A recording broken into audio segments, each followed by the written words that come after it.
तो आज के इस लेसन में हम बात करने वाले हैं ट्विटर एल्गोरिथम के बारे में। हम सिर्फ एल्गोरिथम के बारे में ही बात नहीं करेंगे, बल्कि हम बात करेंगे कि हम इस एल्गोरिथम के साथ कुछ टिप्स शेयर करेंगे, यानी कि जिसके साथ हम एल्गोरिथम को थोड़ा सा चैलेंज कर सकते हैं या फिर इसमें बीट कर सकते हैं और कुछ ग्रोथ थोड़ी फास्ट ले सकते हैं। ठीक है, तो इंशाल्लाह काफ़ी कुछ सीखेंगे इंशाल्लाह।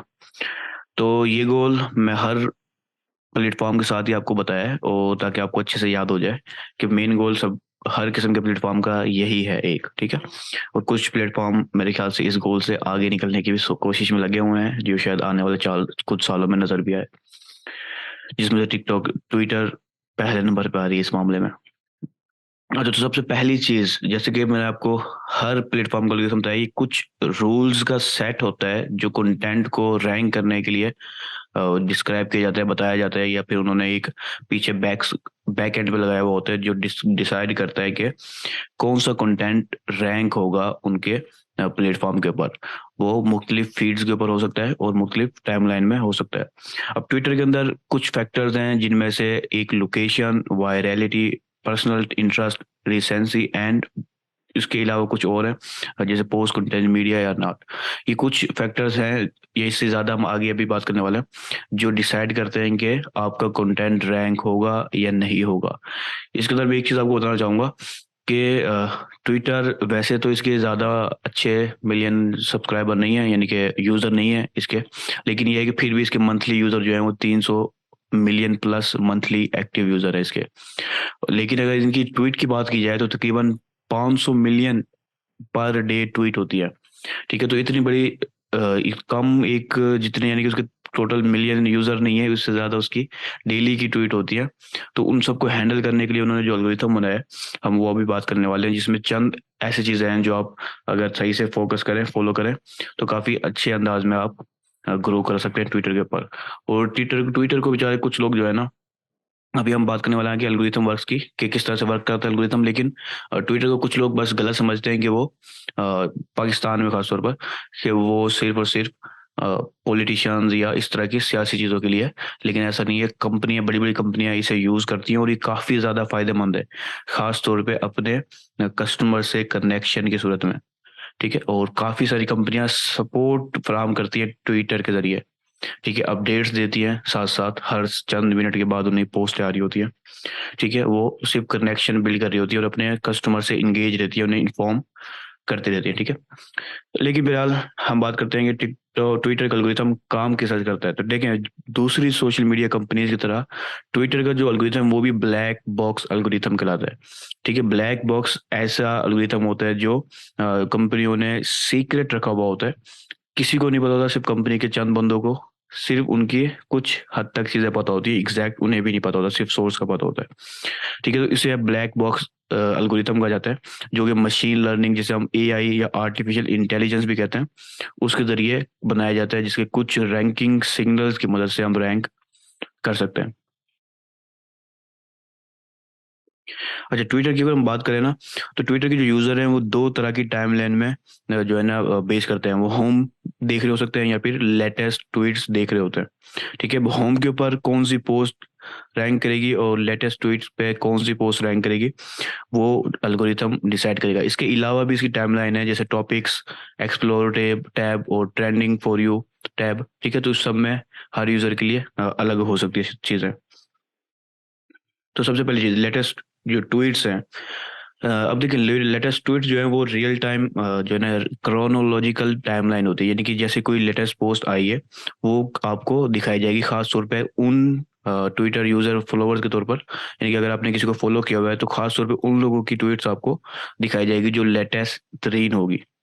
ठीक है, अच्छा, इसके अंदर अगर मैं थोड़ी सी हिस्ट्री बताना चाहूँ आपको, तो 2017 से पहले और इसकी जब स्टार्ट हुई है 2005 के अंदर, उस वक़्त इसका बस एक ही एल्गोरिथम था कि वो लेटेस्ट जो ट्वीट्स होती थी या टॉप ट्वीट्स जो होती थी वो पहले दिखाता था किसी भी यूज़र को। ठीक है, तो ये सिस्टम अभी भी हम कर सकते हैं। ठीक है, ये बाकायदा ऑप्शन अभी भी ट्विटर पे मौजूद है कि हम अगर उसे कहेंगे हम मुझे सिर्फ़ क्रोनोलॉजिकल टाइमलाइन देखनी चाहिए, यानी कि जो लेटेस्ट हो बस वही दिखे, जो मैंने फ़ॉलो किया हुआ है पहले उनकी दिखे लेटेस्ट, उसके बाद कोई आ जाए। तो आप अभी भी उसमें जो है ना स्विच कर सकते हैं ओल्ड एल्गोरिथम के मुताबिक। तो ये सिर्फ आपके लिए, आप देखना चाहें उस अंदाज में ट्वीट्स को। तो उसमें ये होता था कि जो आपने देखिए, मिसाल के तौर पर 5 बंदों को आपने फॉलो किया हुआ है, तो उनकी जो लेटेस्ट ट्वीट्स होगी वो सबसे पहले आपको आपके होम और लेटेस्ट ट्वीट्स में नज़र आएँगी। उसके बाद दूसरी ट्वीट्स नज़र आ सकती हैं। तो ये उसका मेन तरीका था।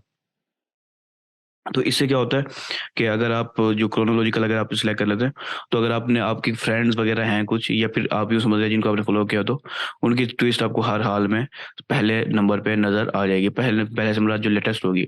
अगर 5 बंदों ने 5-5 मिनट बाद ट्वीट्स किए, तो जो 5वीं होगी, जो लेटेस्ट 3 होगी, वो आपको पहले दिखेगी, उसके बाद तरतीब से बाकी 5 दिखेंगी। तो ये लेटेस्ट ट्वीट्स का उनका पुराना एल्गोरिथम था, और नया एल्गोरिथम भी तकरीबन सेम है लेटेस्ट ट्वीट्स में।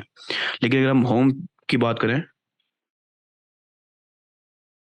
होम के ऊपर आपको रैंकिंग जो है ना, वो एल्गोरिथम के मुताबिक दिखेगा, कि वो दिखेगा कि मोर इम्पोर्टेंट कौन-सी है आपके लिए, ठीक है? बेशक 5 बंदों ने की है, लेकिन अगर आप एक स्पेसिफिक पर्सन से ज़्यादा अटैच हैं, उसकी पोस्टों को ट्वीट्स में ज़्यादा एंगेज होते हैं, तो वो पोस्ट आपको पहले दिखेगी उसकी, बाकियों की निस्बत। होम पेज की एल्गोरिथम के बारे में बता रहा हूँ मैं आपको। अच्छा, कुछ लोग कह रहे हैं कि आवाज़ नहीं आ रही, बाकियों की क्या सिचुएशन है?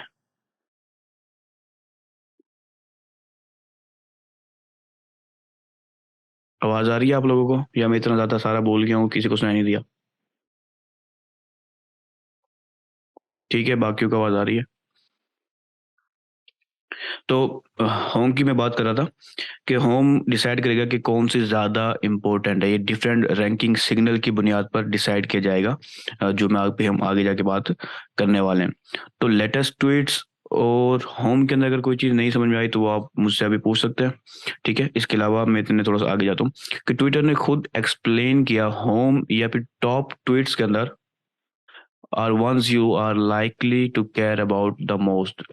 इससे क्या मुराद है कि होम के ऊपर या फिर टॉप ट्वीट्स में आपको वो ट्वीट्स दिखेंगे जिसे आप ज़्यादा केयर करते हैं, ज़्यादा पसंद करते हैं, ज़्यादा पसंद करने के चांसेस उसको रैंकिंग सिग्नल से मिल रहे हैं।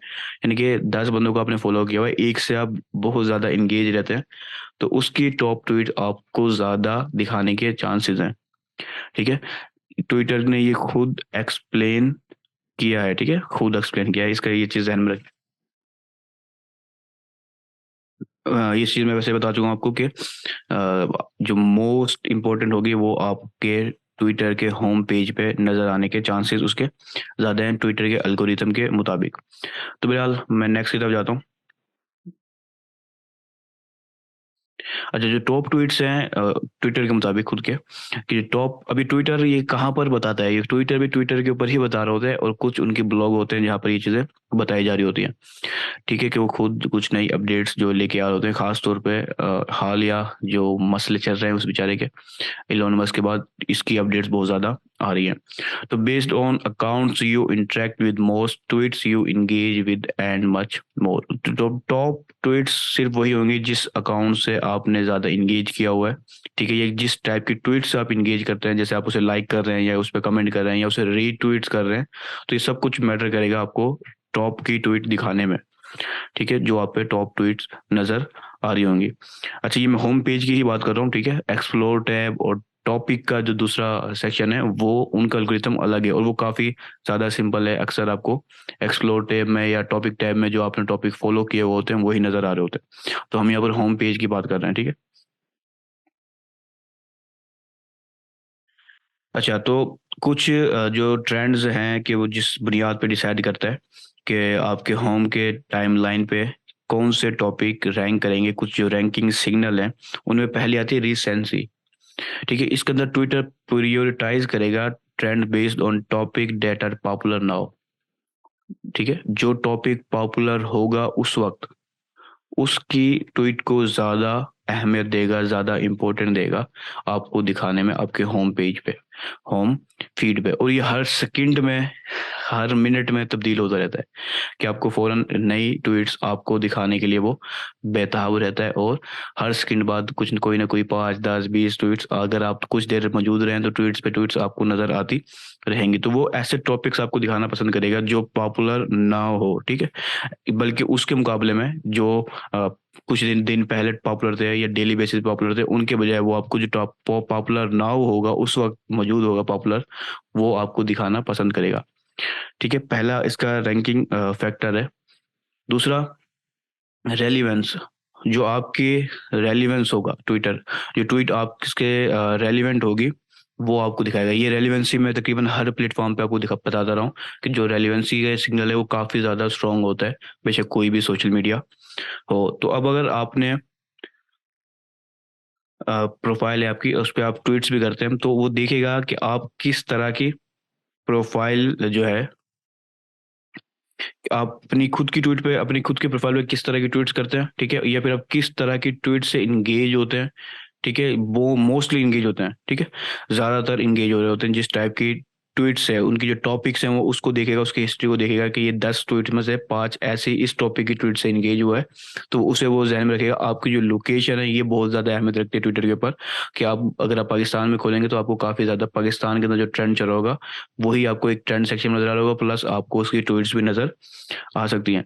उसके अलावा ट्विटर आपको ट्रैक करता रहेगा, जैसे मैंने कहा कि आपने 10 ट्वीट्स को लाइक किया है या 10 ट्वीट्स आपने देखी हैं जो आपको पसंद आ रही हैं, तो उनमें से 5 ट्वीट्स अगर एक स्पेसिफिक टॉपिक की होगी तो आपको उस टॉपिक की ट्वीट्स दिखाना ट्विटर ज़्यादा पसंद करेगा। तो ये इस तरह का इनका रेलिवेंसी का सिग्नल काम करता है। ठीक है, तो एक रिसेंसी बताया मैंने आपको, दूसरा रेलिवेंस बताया आपको, ये दो काफ़ी अहम है, आगे भी हम बात करने वाले हैं। लेकिन अगर यहाँ पर कोई सवाल है तो आप पूछ लें मुझसे, अगर नहीं है तो फिर वही जो हम रोज़ करते हैं, क्लियर वाला मैसेज सेंड कर दें।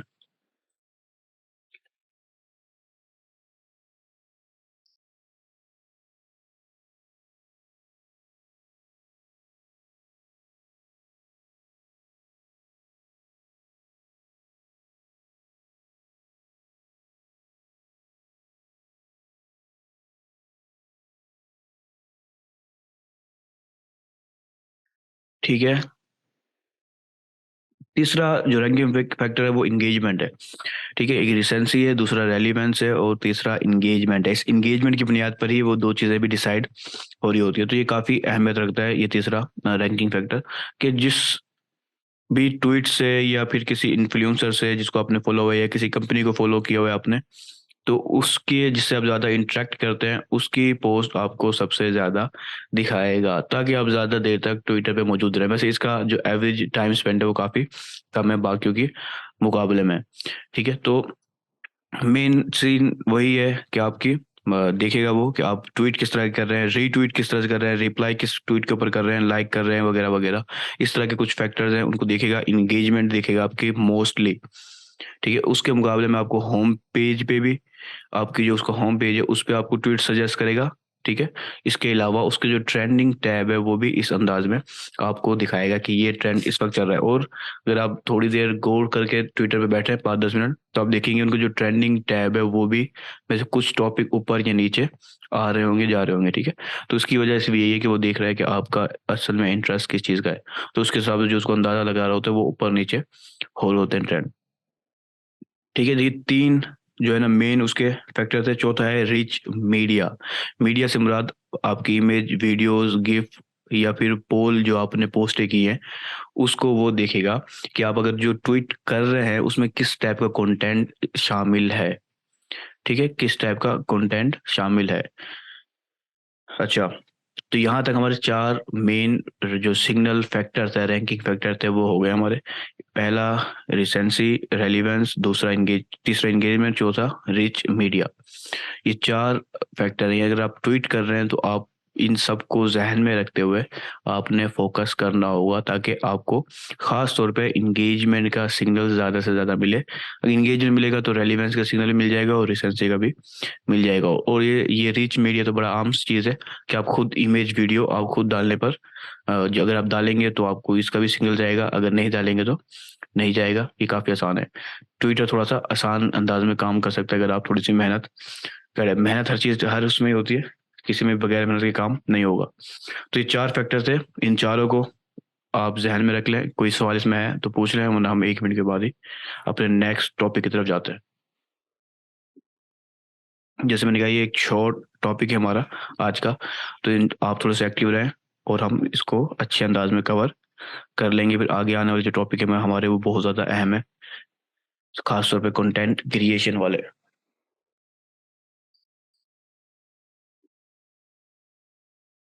ठीक है, कोई सवाल तो मेरे ये नहीं लग रहा जहन में आपके कोई भी सवाल हो, तो फिर हम आगे की तरफ जाते हैं।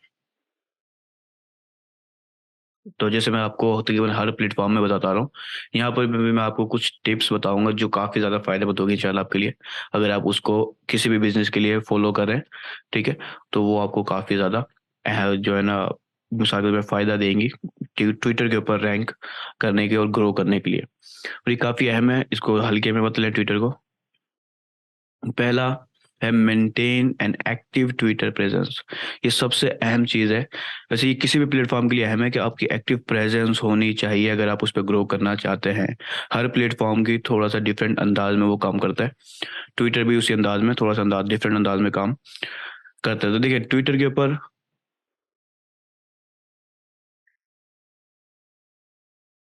कि देखिए मैं जब बोल रहा था बोलते बोलते मैं रुक गया कि ट्विटर के ऊपर ये चीज़ ज़हन में ना रखें कि आप कंटेंट को बहुत ज़्यादा सोचें, क्रिएट करें कि ये कंटेंट बनाऊँ या ये बनाऊँ। जो आपके बिज़नेस के लिए आपको कुछ सही लगता है, रेलेवेंट लगता है, आप उसे पोस्ट कर दें। ट्वीट्स चंद सेकंड में वो इतनी नीचे चली जाएगी आपको भी पता नहीं चलेगा। आपके जो फॉलोवर्स हैं, उनको भी मोस्टली पता चलेगा, मोस्टली नहीं चलेगा। किस वक़्त एक्टिव हैं वो बाद की बात है।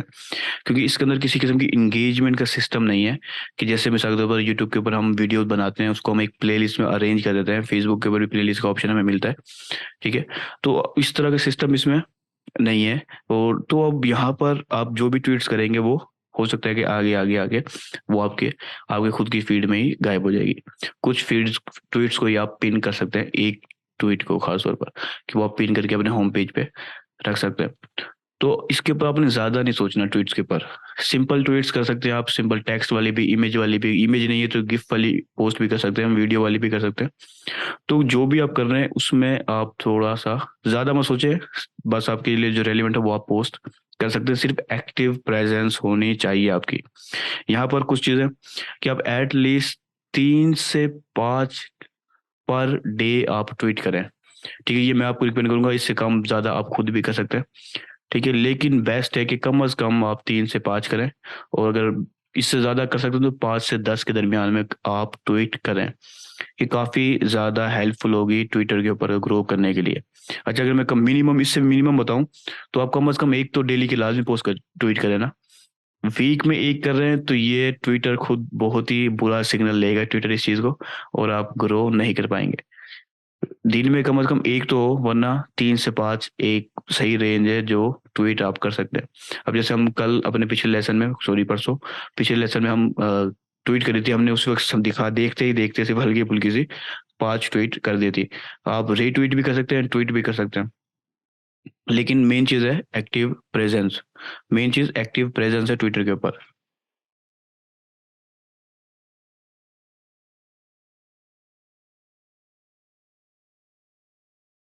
देखिए मैं ट्विटर की बात कर रहा हूँ कि ट्विटर के ऊपर आप एटलीस्ट 3 से 5 कर लें। ठीक है? बाकी प्लेटफ़ॉर्म पे यूट्यूब के ऊपर अगर आप बात करें, तो यूट्यूब पे आप इतना बड़ा कंटेंट मेरे ख़्याल से नहीं इतनी आसानी से नहीं बनेगा कि आप 3 से 5 वीडियो डाल सकें। तो वो आप हफ़्ते में 1 भी डाल सकते हैं। रोज़ 1 भी डाल सकते हैं, वो आपकी अपनी कैपेसिटी पर है। लेकिन ट्वीट ऐसी चीज़ है जो आप काफ़ी आसान से लो कॉस्ट या कोई समझ लो कॉस्ट ही नहीं है कोई, आप आराम से ट्वीट कर सकते हो। ठीक है? इसके ऊपर 3 से 5 ट्वीट बेस्ट बेस्ट है। 5 से 10 हो जाए तो फिर वो ज़बरदस्त है। बाकी प्लेटफ़ॉर्म की हर एक की अलग-अलग है, और वो हम उसके टॉपिक पे उस लेसन में बात कर चुके हैं उन सब की।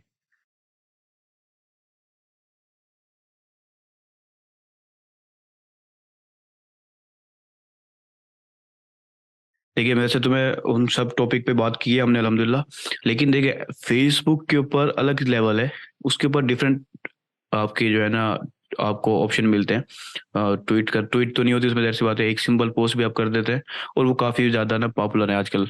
ठीक है? तो अगर आप सिंपल पोस्ट भी कर सकते हैं तो आप उसमें भी मैनेजमेंट कर सकते हैं पोस्ट की। अब फ़ेसबुक पे कितनी करनी है वो मैं डिटेल में हम 2 घंटे के लेसन में देख चुके हैं। टिकटॉक के ऊपर कितनी करनी है वो भी हम बात कर चुके हैं। लेकिन ये है कि अब आप खुद डिसाइड कर लें कि आपकी कैपेसिटी कितनी है। मेन चीज़ ये भी मैटर करती है कि आपकी कैपेसिटी कितनी है आप कर सकें। तो दूसरा हमारा है कि गेट वेरिफाइड। अब आप लोग खुद जानते हैं कि ट्विटर ने पहले तो उसका ब्लू चेक लेना इतना आसान काम नहीं होता था, लेकिन अब आप $8 per month web web browser के ऊपर और $11 पर मंथ आप भर के iOS के ऊपर ब्लू चेक ले सकते हैं।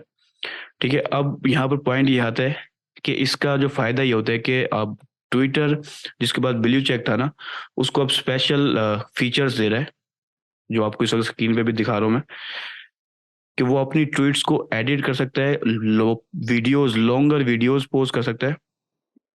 जबकि अगर मैं अब पिछले कल हम अपने लेसन में देखा था, हम 2 मिनट की वीडियो यानी कि 140 सेकंड की उससे बड़ी वीडियो नहीं डाल सकते। लेकिन अगर आप उन्हें पर मंथ पैसे दे रहे हैं तो आपको ब्लू चेक भी मिल जाएगा, प्लस आप लॉन्गर वीडियोस भी डाल पाएंगे। ये सिर्फ ब्लू चेक जो पहले वाले थे यूजर, उनको ही ये सहूलतें मुयसर थी बेचारों को, लेकिन अब हर एक को हो जाएंगी ये।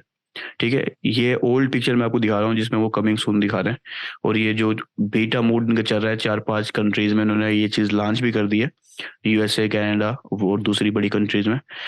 बाकी कंट्रीज में भी ये इजीली आने वाली है। तो अब यहाँ पर बात ये होती है कि ब्लू चेक आपको काफ़ी फायदा देगा। इसकी वजह क्या है कि जिसके ऊपर ब्लू चेक था ना पहले, ट्विटर उसको एक्टिव और नोटेबल एंड अथेंटिक अकाउंट मानता था, कि भाई जिसको चेक है वो एक एक्टिव अकाउंट है, नोटेबल है और अथेंटिक है यूजर बेस के लिए, यानी कि जो उनके फॉलोवर हैं उनके मुताबिक वो एक अच्छा अकाउंट है।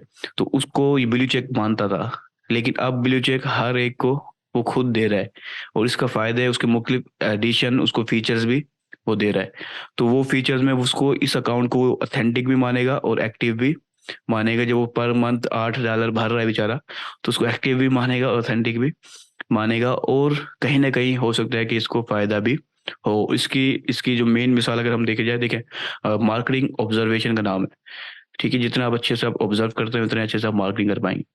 तो अभी हालिया ट्वीट्स अगर आप देखेंगे, खास तौर पर एलन मस्क की, तो उसने ट्वीट्स की कि ट्विटर के ऊपर कि जो उसकी एक एवरेज ट्वीट है, वो जितने परसेंट जितने लाइक लेती है ना, उससे 500 गुना ज़्यादा उसको देखा जाता है।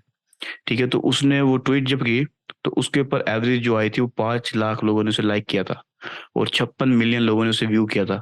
ठीक है, ट्विटर के ऊपर अब छोटा सा व्यू का भी जगह आपको दिख रही है, जहां पर वो दिखाएंगे कि कितने व्यूज मिले। तो अगर ये देखा जाए तो 5 लाख बंदों ने लाइक किया और 500 सॉरी 56 मिलियन लोगों ने देखी है। तो उसकी जो बात उसने उस ट्वीट में लिखी हुई थी, वो उसी की ट्वीट को देख के साबित हो रही थी। अब इससे कुछ शक भी होते हैं कि शायद उसका जो है ना आगे जाके ट्विटर को काफी ज्यादा अपने उसके लिए इस्तेमाल कर सकता है वो। फिलहाल इसके ऊपर गेट वेरीफाइड काफी अहमियत रखता है, खास तौर पे अब भी और पहले भी रखता था, हर अकाउंट में रखता है वो, वैसे हर प्लेटफॉर्म पे। लेकिन अब यहाँ पर जब आपको ऑप्शन मिल रहा है, तो अगर आप किसी कम आपके कोई भी इंडिविजुअल कंपनी है या इंडिविजुअल जिसके लिए आप काम कर रहे हैं, तो उसको आप ये सजेस्ट कर सकते हैं कि वो $8 वाला एक ले लें, जिससे आपको थोड़ा सा ज़्यादा फीचर्स भी मिल जाएंगे और अथेंटिकेशन भी मिलेगी आपके पेज को, आपके अकाउंट को। ठीक है, तीसरा है हमारा tweet at the right time. ये चीज़ हर अकाउंट में मैंने आपको बताई है, और ये आप जहन में अच्छे से रख लें। वो कहते हैं, मैं बार बार ये बात भी दोहराता हूँ कि गर्म लोहा जब गर्म होता है जब भी हथौड़ा हमारा बेस्ट होता है। इसकी मेन वजह ये है कि आपको इंगेजमेंट का सिग्नल मिलेगा। अगर आपने राइट टाइम में पोस्ट की है, तो हो सकता है कि 100 बंदों में से 10 बंदों ने उसको 100 बंदों ने देखा, 10 बंदों ने उसको लाइक कर दिया। तो अब उस जो ट्विटर है उन 10 बंदों के हिस्ट्री को देखते हुए उससे मिलजुलते लोगों को भी दिखाएगा, और जिस टॉपिक पे आपकी ट्वीट है उन लोगों को भी सजेस्ट करेगा। अगर आपकी पोस्ट वाकई में मायने रखती, कंटेंट अच्छा है, तो वो काफ़ी ज़्यादा अच्छी रीच भी ले जाएगी। लेकिन राइट टाइमिंग बेस्ट है, लेकिन अगर आपको कंटेंट अच्छा है और आपने गलत टाइम में पोस्ट कर दिया, तो उसको नुकसान भी हो सकता है। तो इसलिए राइट टाइम काफ़ी ज़्यादा इम्पोर्टेंस रखता है किसी भी जो है ना पोस्ट के लिए, किसी भी ट्वीट के लिए, किसी भी प्लेटफॉर्म के ऊपर। अच्छा, इसके अंदर एक चीज़ और पॉसिबल है ट्विटर के ऊपर, कि आप पुरानी ट्वीट को रीट्वीट कर सकते हैं। यानी कि किसी पुरानी ट्वीट को आपने देखा था, आपके पास 1000 फॉलोअर थे मिसाल के तौर पर, उसमें आपको 4-5 लाइक मिले, तो आपने कहा यार ये पोस्ट थोड़ी सी अच्छी है, तो अब आपने क्या किया, कुछ अरसे के बाद उसी को रीट्वीट कर दिया।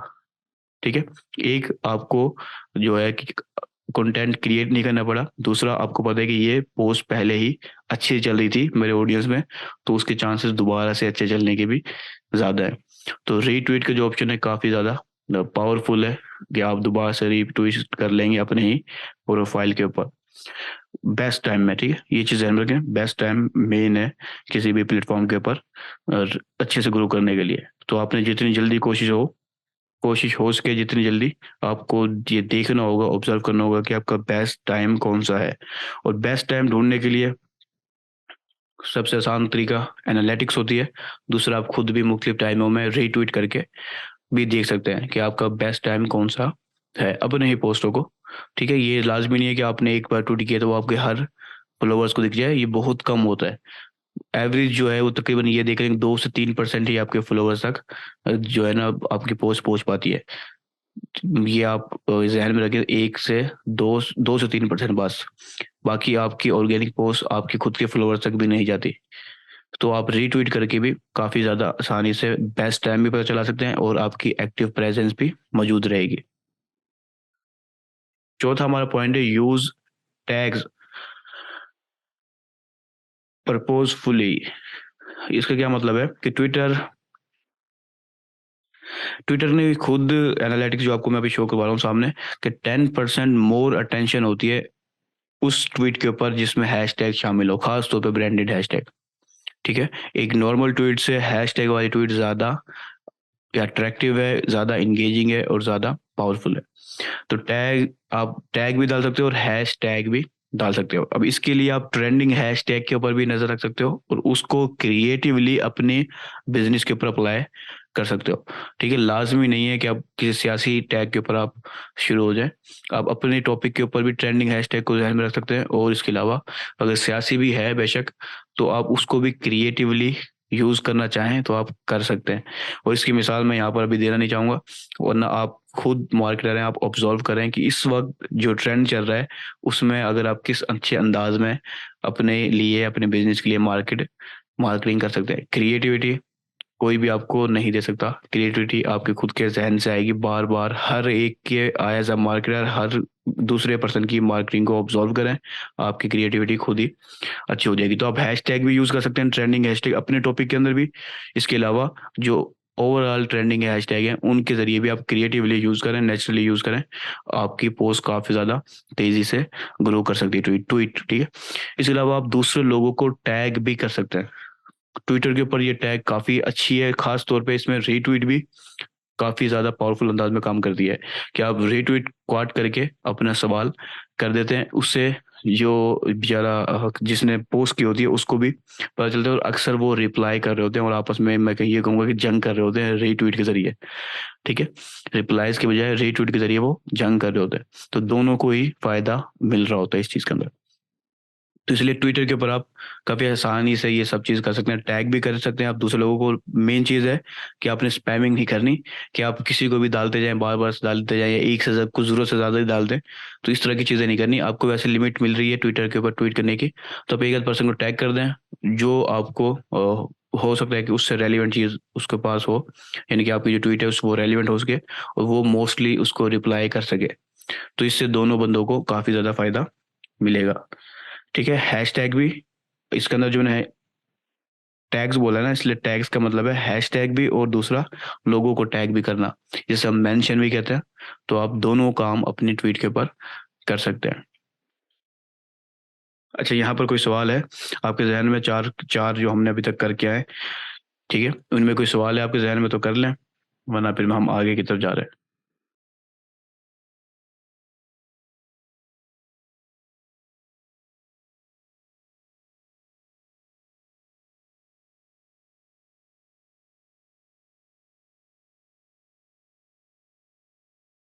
ठीक है, तो हम आगे तरफ जाते हैं। हमारा जो पांचवा टॉपिक है वो है फोटोज, वीडियोज और गिफ्ट्स।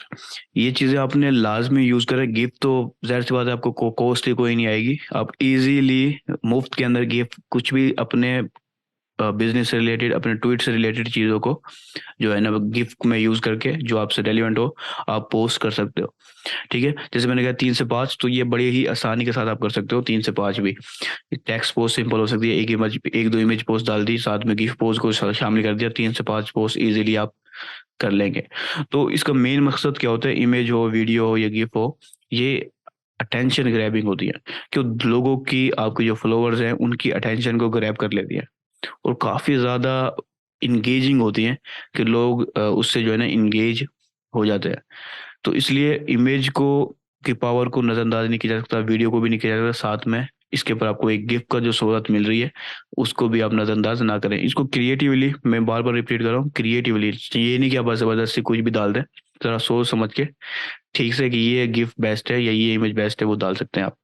ठीक है? क्रिएटिवली अपने बिज़नेस के ऊपर जो आपके बिज़नेस को फ़ायदा दे, नुकसान ना दे। ठीक है? नुकसान तो बिल्कुल ना देना, अगर फ़ायदा नहीं हो रहा तो ठीक है, लेकिन नुकसान भी ना हो। अच्छा, इसके अलावा आप वीडियोज़ के अंदर बाकायदा कैप्शन लगा सकते हैं, ठीक है? और अपनी इमेज के अंदर आप अल्ट टेक्स्ट यूज़ कर सकते हैं, जो इसकी रीच को, एक्सेसिबिलिटी को बढ़ा देगा। अच्छा, कैप्शन और अल्ट टेक्स्ट में थोड़ा-सा फ़र्क होता है।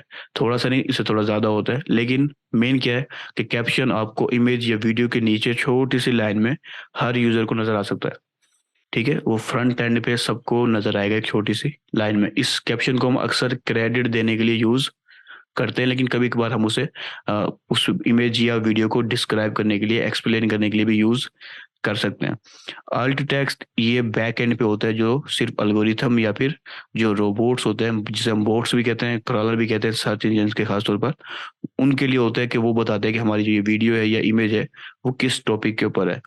तो आप अल्ट टेक्स्ट भी लगाएँ और कैप्शन भी यूज़ कर सकते हैं। फ़ोटोज़ और वीडियोज़ के साथ। तो ये दोनों चीज़ें आपके लिए काफ़ी ज़्यादा पावरफुल है और ये एक्सेसिबिलिटी को, रीच को बढ़ा देंगी आपकी कंटेंट की। तो मेन मकसद तो हमारा यही है ना, ज़्यादा से ज़्यादा लोगों को दिखे। जब ज़्यादा लोगों को दिखेगा, तो ही हमें ज़्यादा व्यूज़, लाइक्स, कमेंट्स वगैरह मिल सकते हैं। लेकिन अगर हमें दिख ही ज़्यादा लोगों को नहीं रहा, तो हमारी जो पोटेंशियल है वो खराब हो जाएगी। अच्छा, यहाँ 5 हमारे टॉपिक हो गए। कोई ज़हन में सवाल आ रहा है आपके?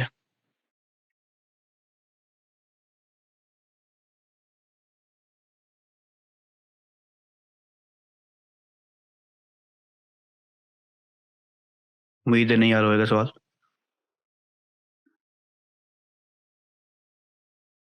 तो छठा जो हमारी टिप है ट्विटर के ऊपर आपके लिए, इनकरेज करें अपने फॉलोवर्स को इंगेज होने के लिए। और इसका जो सबसे बेस्ट तरीका है किसी को भी अपने पोस्ट में इंगेज करने के लिए है, वो ओपन माइंडेड क्वेश्चन पूछ सकते हैं आप। प्लस आप जो है ना, जो मेन चीज़ होती है ना, वो हम ट्राई कोशिश कर रहे होते हैं कि वो इंगेज हो जाए। ठीक है? या तो आप किसी रिस्की रिप्लाई करके भी आप एक से ज़्यादा बंदों को इंगेज कर सकते हैं, वरना क्वेश्चन पूछ के ये सबसे बेस्ट तरीका है, पूछ के आप रिप्लाई कर सकते हैं। ठीक है? इसकी मैं आपको रियल टाइम एग्ज़ाम्पल भी दे सकता हूँ, लेकिन यहाँ पर काफ़ी कम लोग हैं जो इसका जवाब दे पाएँ शायद। इसलिए बेस्ट चीज़ मैं आपको बस समझाना चाह रहा हूँ ना, क्वेश्चन जो होते हैं ना, अब इसको आप ज़हन में रखें कि उसका कोई ना कोई जवाब होता है। ठीक है? और हर इंसान की एक अपनी नफ़्सियात है, अपनी सोच है, ठीक है? तो वो उस सवाल को अपने सोच के मुताबिक जज करके जवाब देना पसंद करता है। और अगर आप ऐसा सवाल कुछ पूछ लें जो वो लाज़मी जवाब देना चाहे, ठीक है? तो उसके अंदर जो है ना, वो आपको रिप्लाई करेगा। हमारा मेन मकसद जो है हल हो जाएगा एंगेजमेंट का। हो सकता है कि वो उसको लाइक करता हो सकता है वो उसको डिसलाइक करता हो, लेकिन कुछ तो करता है ना, उसके लिए वो एंगेज तो होगा ना। ठीक है? तो एंगेजमेंट वाला मसला हमारा हल हो जाता है, लेकिन कोशिश करेंगे सवाल आप कैसे हों जो आपकी कंपनी, जो भी आपकी बिज़नेस चीज़ों के लिए आप कर रहे हैं, उसकी इमेज को खराब ना करता हो। यानी रिप्लाई जो क्वेश्चन है वो काफ़ी ज़्यादा अ, डिप्लोमैटिक होना चाहिए। मैं ये कहता हूँ अक्सर लफ्ज़ के डिप्लोमैटिक होना चाहिए। सिर्फ़ 1 मिनट दें, मैं वापस आ जाता हूँ स्क्रीन के ऊपर, ठीक है। तो यहाँ पर हमारे मेन मकसद है एंगेजमेंट बढ़ाना, कि जो हमारे एटलीस्ट फॉलोवर्स हैं वो तो पहले एंगेज हो। जब वो हमारे ट्वीट पे एंगेज होंगे तो हमें आगे जो है ना ऑप्शन में रीच बढ़ाने का मौका मिलेगा। अगर हमारी खुद के ही फॉलोवर्स एंगेज नहीं हो रहे, तो मुश्किलात ज़्यादा हो जाएँगी। हाँ, आप न्यू फॉलो अगर आपका प्रोफाइल न्यू है, तो भी आप स्पीड में फॉलोवर्स ले सकते हैं, वो जो हम आगे अभी टिप्स लेते हुए जा रहे हैं। तो जो फॉलोवर आ रहे हैं उनको तो हम एंगेज रखेंगे ना कम से कम। तो उसके लिए हमें सवाल क्या है, क्वेश्चन पूछें, आपके फॉलोवर्स के लिए भी बेस्ट है और आपकी जो रीच बढ़ा रहे हैं उसके लिए भी बेस्ट है। और ये काफ़ी ज़्यादा पॉपुलर चीज़ है। क्वेश्चन मुख्तलिफ अंदाज के हो सकते हैं, वो आप खुद अपने बिजनेस के मुताबिक सोचेंगे, लेकिन जैसे मैंने कहा सवाल ऐसा हो जो लोगों को इनकरेज करे खुद जवाब देने के लिए। ठीक है? इसकी मैं अक्सर कहानियाँ जो है ना सुनाया करता हूँ कि एक पर्सन जो बहुत ज़्यादा, क्या नाम है, क्रिएटिव था, उसने एक डिज़ाइन बनाया काफ़ी बड़ा, अपनी पूरी क्रिएटिविटी उस डिज़ाइन के ऊपर लगा दिया उसको, जाके शहर के बाहर। चौक पे लगा दिया। उसने कहा, नीचे लिख दिया कि इसमें अगर कोई गलती हो तो निशानदेही करें। ठीक है। अब ये इतना अच्छा डिज़ाइन था, बेहतरीन डिज़ाइन, लेकिन इसका जो कैप्शन उसने दिया होता है, कोई गलती हो तो निशानदेही करें, उसको पूरा यकीन था कि कोई भी इसको जो है ना गलती नहीं निकाल पाएगा। लेकिन जब वो अगले दिन आया तो वो पूरा बोर्ड भरा हुआ था गलतियों की निशानदेही से। लोगों ने सर्कल लगाया था, ये गलत है, ये गलत है, ये गलत है। अब वो परेशान हो गया, तो उसने फिर दूसरा हल निकाला। उसने दोबारा सेम टू सेम वही डिज़ाइन बनाया और फिर लगा दिया। ठीक है। फिर जब लगाया तो उसने नीचे कैप्शन में लिख दिया कि जो गलती हो उसको दुरुस्त करते जाए। तो काफ़ी दिन गुजर गए, एक भी गलती उसके ऊपर निशानदेही किसी ने नहीं की। तो अब इसका मेन जो मकसद है समझाने का आपको, मेन मकसद ये है कि लोगों को जब आप बढ़ाएंगे ना, कि भाई आप उनको कहेंगे कि वो एक्सपर्ट है, तो वो आपकी गलतियों से आपको भर देंगे, जबकि बेशक वो गलती उसमें ना हो। ठीक है। वो अब इंगेज हो गए, मैं जो समझाना चाह रहा हूँ आपको यहाँ पर बात, कि वो इंगेज हो गए, आपने उनको बड़ा बनाया, वो बड़ा बन के इंगेज हो गए।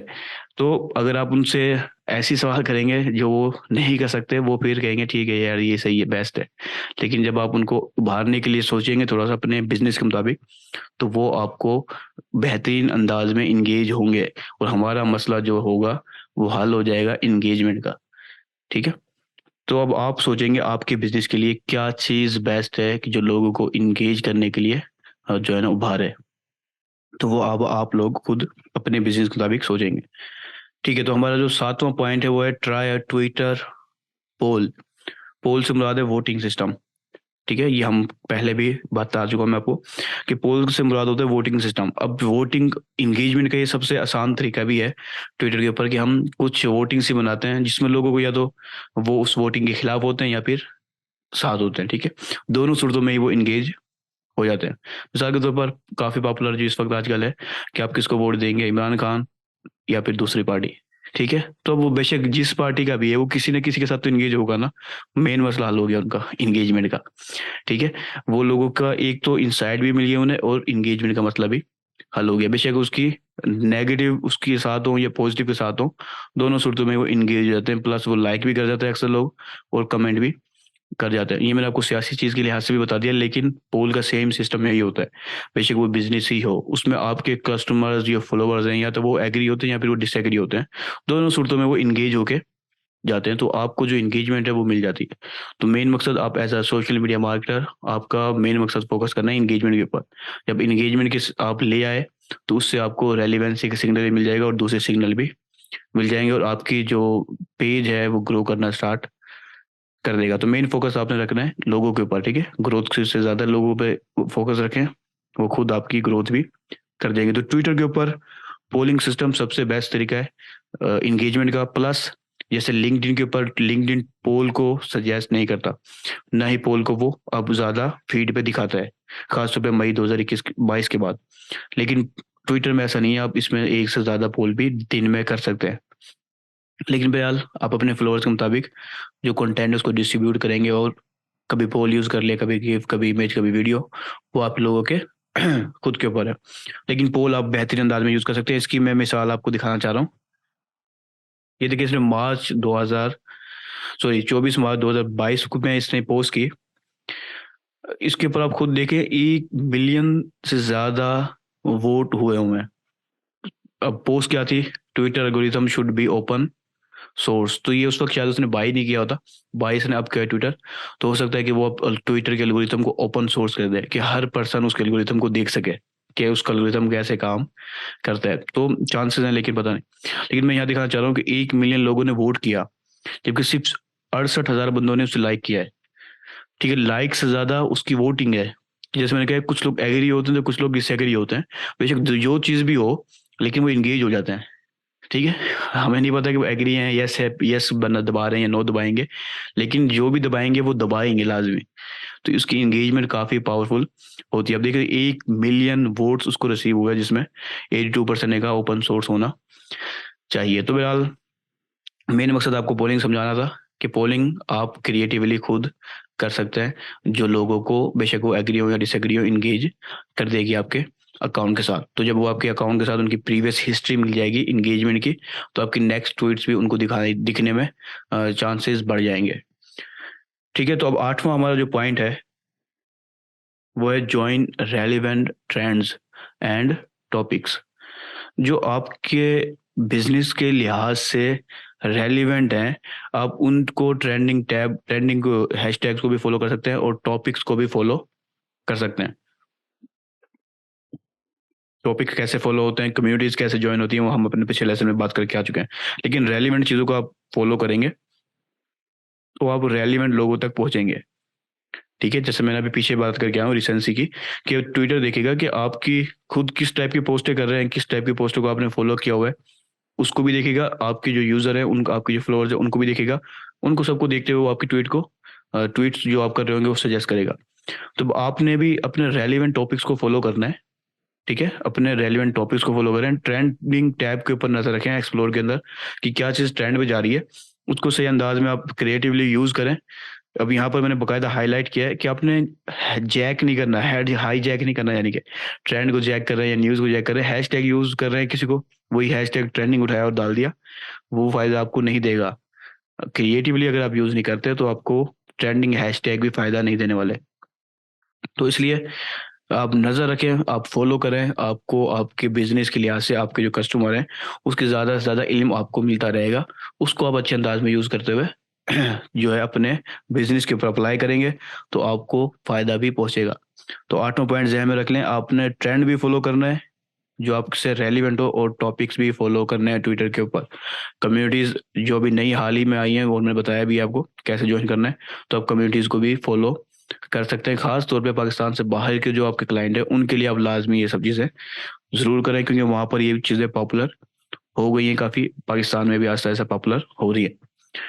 तो दोबारा रिपीट नहीं कर रहा मैं, बस आपको थोड़ा सा रिवाइज कर दें कि आपने ट्रेंडिंग टैब के ऊपर भी नज़र रखनी है और टॉपिक को भी फॉलो करना है अपने ब्रांड के मुताबिक, अपने बिजनेस के मुताबिक। ठीक है, हमारा जो 9वां पॉइंट है वो है रीपैकेज टॉप कंटेंट। आपका जो टॉप कंटेंट है आप उसको रीपैकेज से मुराद होता है, हम इसे रीपर्पज भी कहते हैं किसी जगह पर, किसी जगह पे रीपैकेज कह रहे हैं।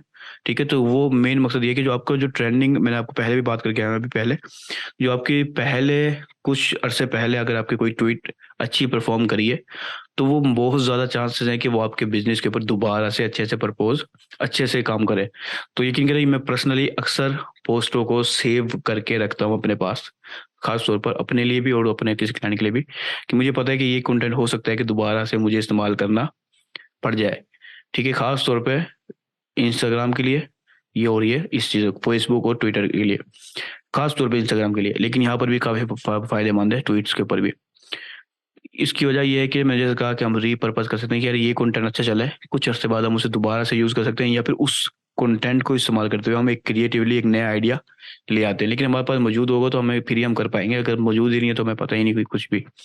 तो मेन चीज़ ये है कि आपने ज़हन में रखना है कि ये पोस्ट अच्छी परफॉर्म करी है, तो हो सकता है ये महीने बाद 6 महीने बाद दोबारा से भी हम कर सकें, या इसको रीपर्पज कर लें, थोड़ा सा चेंज करके हम दोबारा से डाल दें। वैसे ये रीपर्पजिंग हम आगे अपने कंटेंट क्रिएशन में काफ़ी ज़्यादा तो डिटेल में बात करेंगे इंशाल्लाह। लेकिन मेन पॉइंट यही है कि आप देखते रहें कि आपकी ट्वीट्स कौन सी अच्छी परफॉर्म कर रही है। ठीक है, और ये आपको इजीली जब आप डेली बेसिस पे इंगेज हो रहे हैं, डेली बेसिस पे कंटेंट बना रहे हैं, तो आपको पता होता है कि ये ट्वीट हमारी आज अच्छी चली है, तो आप उसको ध्यान में रख लें, उसको सेव कर लें किसी जगह पर, आप उसके लिंक को सेव कर लें या उसको खुद को बुक मार्क कर लें। ट्विटर पे बुक मार्क का ऑप्शन होता है। ठीक है, बाकी इंस्टाग्राम और दूसरी जगह पे सेव पोस्ट का ऑप्शन होता है, तो आप खुद अपने कंटेंट को सेव करें जो अच्छा परफॉर्म कर रहा है, वो हम रीपर्पज करने के लिए इस्तेमाल करते हैं। ठीक है, अच्छा, तो ये हमारा 9वां पॉइंट था। तो हम अपने 10वें पॉइंट की तरफ आते हैं। ये पॉइंट हर प्लेटफॉर्म में मैंने ऐड किया आपके लिए, और अगर आप अभी भी सीरियस नहीं हो रहे तो अच्छे से समझ लें, इनसाइट के बगैर आप आगे नहीं जा पाएंगे। एनालिटिक्स को अगर आप नहीं समझते, इनसाइट्स को नहीं समझते, तो आप एक अच्छे मार्केटर नहीं बन पाएंगे। डाटा आपको समझ आना चाहिए बहुत ही अच्छे अंदाज में, और ट्विटर के ऊपर आपको ट्विटर एनालिटिक्स की सूरत में पूरी इनसाइट बिल्कुल अलग मिल जाती है आपको, और उसमें भी काफ़ी हद तक एक अच्छा डाटा आपको दिखा रहा है वो। ठीक है, तो उस डाटा को आपको अच्छे से समझना भी है, और अपने कंटेंट, अपने जो बिजनेस है आपका, जिस जो जो भी बिजनेस है आपका, उसके ऊपर आपने अप्लाई भी करना है। और यही एक टूल है जो आपको बता सकता है कि कौन सा टाइमिंग बेस्ट है जब आपको ज़्यादा इंगेजमेंट मिलती है, ज़्यादा आपकी रीच होती है। वो आपको बता सकता है कौन सा कंटेंट आपको सबसे बेस्ट परफॉर्म किया है। यही टूल आपको बताएगा, जिसे हम ट्विटर एनालिटिक्स कह रहे हैं, और ये एनालिटिक्स हर प्लेटफॉर्म पे होती है। तो इस एनालिटिक्स से आपने दोस्ती करनी है ताकि आपको डाटा समझ में आ सके। डाटा मैं आपको शुरुआत से कहता रहा हूँ, टेल्स आर स्टोरी, वो पूरी एक कहानी बताता है अगर आप उसको समझना चाहें। तो डाटा को आपने ध्यान में रखना है। एनालिटिक्स आपके ऊपर खास, सबसे बेस्ट एनालिटिक्स आपको यूट्यूब की मिल जाएगी, फिर उसके बाद आपको फेसबुक की एनालिटिक्स मिलती है, ठीक है, उसके बाद आप दूसरे प्लेटफॉर्म पे आ जाएं। लेकिन अगर आप उन दो के एनालिटिक्स को अच्छे से समझते हैं और हर कहानी को समझते हैं ना अच्छे से, तो फिर ये आपके लिए किसी भी एनालिटिक्स को समझना मुश्किल नहीं होगा। और अगर आप एनालिटिक्स समझते हैं, इसका मतलब आप अपने फॉलोवर्स को समझते हैं, उसका सारा डाटा समझते हैं। ये देख सकते हैं कि आप, हम आगे जाके देखने वाले हैं कि आपकी असल में फॉलोवर्स की खुद स्टैट कितनी है, कितने परसेंट मेल हैं, कितने फीमेल हैं, कितनी एज ग्रुप है, सब कुछ आपको एनालिटिक्स बताता है, और जो आपके लिए पेड एडवर्टाइजिंग में भी फायदेमंद होता है और ऑर्गेनिक मार्केटिंग में भी फायदेमंद होता है। तो अगर आप लोग ने अभी तक इस पे गौर नहीं किया हुआ, आप लोगों ने इसको एक्सप्लोर नहीं किया हुआ, तो हर प्लेटफॉर्म की एनालिटिक्स को लाजमी तौर पर एक्सप्लोर करें। आगे हमारे बहुत ज़्यादा काम आने वाली हैं, और उस वक्त अगर आप एंड टाइम पे फोकस करेंगे तो आपको मुश्किलात का सामना हो जाएगा। तो इसलिए बेस्ट है कि आप साथ साथ इसको, एनालिटिक्स को, इंसाइट्स को अच्छे से साथ साथ समझते रहें। नहीं समझ में आती है तो आप पूछ सकते हैं, लेकिन अगर आप टाइम के बाद करेंगे तो मुश्किल हो जाएगी आपके काफ़ी। अच्छा, तो ये हमारा 10वां पॉइंट था कि आपने इनसाइट्स के ऊपर नज़र रखनी है, एनालिटिक्स के ऊपर नज़र रखनी है, और उसे फिर अपने कंटेंट पे अप्लाई करना है। अपने जो नया कंटेंट आप करने बनाने वाले हैं उसके ऊपर आप अपने अप्लाई करना है। तो यहाँ पर मैं आपको एक छोटी सी टिप देने वाला हूँ, जो पर्सनली टेस्टेड है, बैटल टेस्टेड कहूँगा मैं इसको, कि आपके जो ट्रेंड का सेक्शन है ना ट्विटर के ऊपर, वो आपकी कंट्री की ओवरऑल ट्रेंड बता रहा है आपको, ठीक है, कि लोग किस तरह की चीज़ों से इंगेज हो रहे हैं। ठीक है, पाकिस्तान के अंदर आपको दिख जाएगा अच्छी खासी चीज़ों से। तो अब आपको लोगों की नेचर का पता है। ट्विटर का ट्रेंड और दूसरे जो सेक्शन है, दूसरे जो प्लेटफॉर्म है, उसमें हर एक में तकरीबन ट्रेंडिंग टैब होता है। तो आपको उन ट्रेंड समझना ज़रूरी है, और ट्रेंड समझते हुए अगर आप मौके पे चौका मारेंगे तो आपको कभी कभार वायरलिटी का भी सीन हो जाएगा कि आपकी पोस्ट काफ़ी ज़्यादा वायरल सी हो जाएगी, और आपको एक अच्छी इंगेजमेंट स्पीड में मिल सकती है, फॉलोवर्स भी स्पीड में मिल सकते हैं। ठीक है, इसका खुद टेस्टेड है, अपने पर्सनल चीज़ों के लिए भी और दूसरों के लिए भी।